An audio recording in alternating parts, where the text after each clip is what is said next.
Hello, I'm Claire Snowden-Darling. I'm Laura Knowles. And welcome to Foundation Coaching Skills.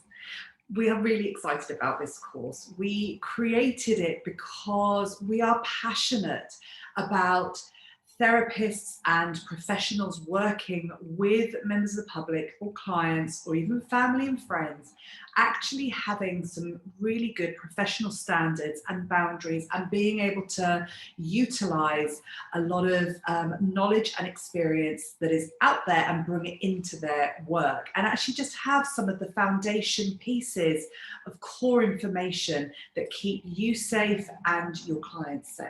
So this course is for anybody who acts in a coaching style role. So if that is a kinesiologist or a therapist or a health coach or a coach or someone who wants to work more emotionally.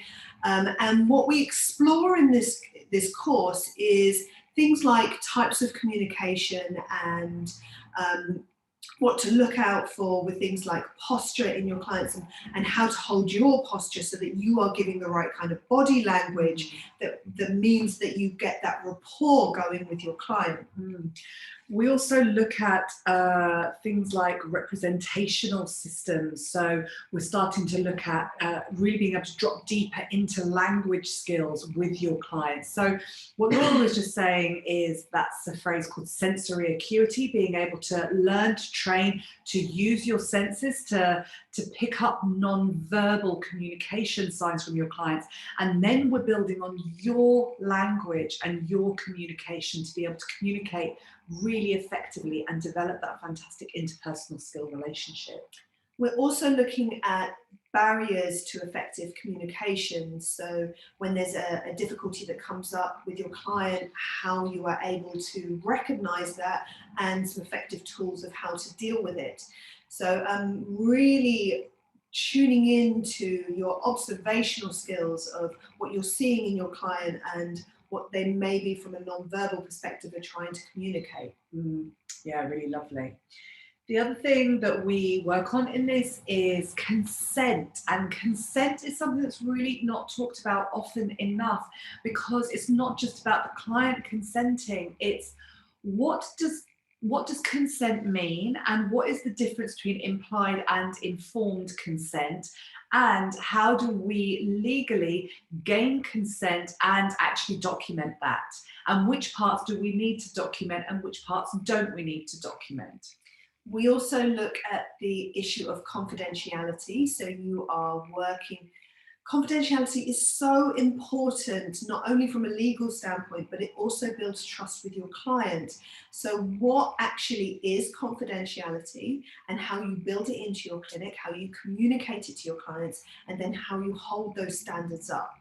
Yeah, and there are real rules around how you hold confidentiality, to whom you hold confidentiality, and who you can break confidentiality with. Like, there are times where it is actually a legal requirement to break confidentiality, and that was, that's often very surprising to people. They are very few and far between, but it is very important for your safety to know this information. So a lot of that is the foundation work that is important to know if you are going into a coaching or a therapy role. And then we also have a big module that looks at being a coach, the role of a coach, and what kind of coaching skills you need to be able to get the best out of your client. So this is looking at how you structure a session as a coach and being able to really delve into what is the real problem, because often what we have in clinic is a client will come in and there'll be a lot of information coming in your direction. How do you get to the nuggets?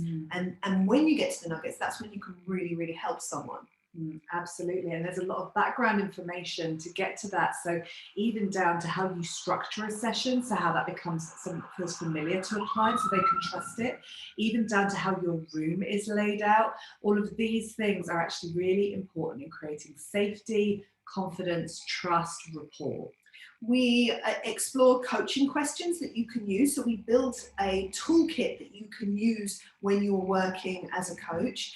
And a big part of coaching is identifying a goal that a client is trying to achieve. So it's asking the right questions to get to the nugget of that goal, and then about like holding accountability with that client, having their self-responsibility so that they are taking control of their own life. But as your role as a coach is understanding your role as holding them accountable and how you ask those questions. And when you see them for the next session, it's about really being able to be a very effective coach to be able to get that information out of them. Part of this course is we include key coaching documents that you can use. You may be a therapist already and have your own structure, which is great. But if you are starting out as a coach and you are looking for a structure of how do I build a session, and what kind of information am I gathering, and what do I need to write down, then we have all of those coaching documents available as part of this course. And the course isn't just theoretical. There is quite a lot of practical stuff in here too. So there is a list of other things that go with the course. We explore different coaching techniques and ideas, theories that you can apply with your client, and this can be really powerful when you are trying to overcome difficulties or resistance. If you've got a client who is just really stuck somewhere, then we've got a number of different theories and models that you can apply. So you have your structure, but you have lots of different avenues that you can explore when you're coaching someone. One of our, we've got a number of them that we use in our clinic, things like the Warrior Leader and the Wheel of Life, which is a model that enables you to be able to map what's going on for your clients and be able to identify where are the key areas that you want to focus. And then, so moving back onto the practical elements, there are a few other bits and pieces involved in this course.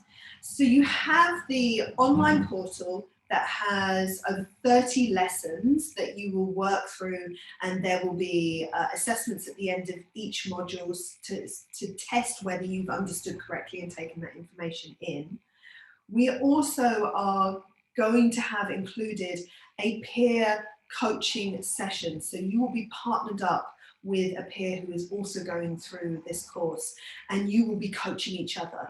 So one thing that we strongly believe is that to be an effective coach, you need to receive coaching and work on yourself harder than you work on your clients, because you can pretty much guarantee that when you start coaching, you will have clients who will experience difficulty. And if you are not experienced of going through that yourself, then you might get stuck. So we've built peer coaching into this course. We also have class mentoring sessions where you are able to come in and be supported by your tutors, which is myself and Claire. Yep. On Zoom. On Zoom, yes, this is all an online delivery of this course. Then we also include a 12-module. It's a self-development course called Reclaim Your Life that we built for our clients. And again, this is tapping into the work on yourself harder than you work on your clients. So this is an opportunity for you to go into your emotional stuff and what's going on in your life and work through how you can support yourself with the difficulties that you're experiencing. And it's such a beautiful, it's also an online course that's a bolt onto this, and that is full of different homework for you to work on yourself. It's absolutely gorgeous. It's a really, really great journey. So then there is also the requirement to do case studies, which a lot of people freak out about, but we've broken down exactly how we want you to do them. And they're really for you to just get comfortable with this process and to, have some self-reflection about how you can do it better and to really put it all into practice. And it's not about, you did that wrong, you did that right. It's when you're doing coaching sessions with a client, then you can get feedback from us who have been working in this industry for many, many years. And so this kind of feedback, when you're actually putting these theories and these techniques into practice, and then getting that feedback will only make you a stronger, more confident coach. Absolutely. And then each module requires some self-reflection, which is absolutely how we become best, the best coaches we can be, is through self-reflection. And we also have some recommended book reading and the requirement to do a book review. So that is what the whole course looks like. And it's a really gorgeous journey. And, it's a fantastic course to put into your practice if you already have one, and if you're starting out, it is absolutely essential because there's so much information in it that is just going to save you a lot of time and energy trying to work out how to do it when you're actually just being given all of the information there. When we built this course, we wanted to create something that we wish we had had when we started out as therapists. So it is all of our wisdom over the last decade or more, as well as all this information that is going to be absolutely necessary for you to become the best coach you can be.